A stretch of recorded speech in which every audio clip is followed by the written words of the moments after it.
Le maintien de l'état d'urgence sanitaire commence à inquiéter de nombreux observateurs, révèle le site Gabon Review.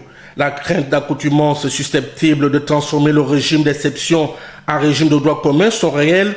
Pour l'heure, on peine à savoir si les restrictions sont proportionnées aux risques sanitaires encourus. Pour les populations, ça devait être une préoccupation de premier ordre. Au-delà des appartenances partisanes, chacun devrait s'en soucier.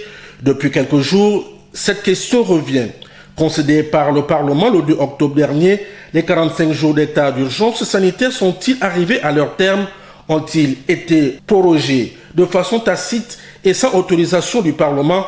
Est-ce légal? Même si personne n'a encore apporté de réponse définitive, une chose est certaine, la lutte contre la Covid-19 fait peser une lourde hypothèque sur les libertés publiques, autrement dit, du fait de la tendance du gouvernement à agir dans l'opacité. Le coronavirus apparaît maintenant comme un ennemi déclaré des droits fondamentaux en raison de la propension de l'exécutif à s'exonérer de tout contrôle.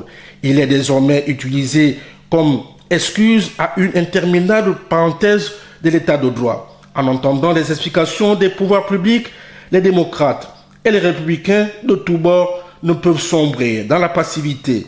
Ils doivent rechercher les statistiques de la mortalité au Gabon, se pencher sur l'évolution de la Covid-19, réfléchir à la mise en œuvre du principe de proportionnalité afin d'évaluer la légalité des mesures de restriction.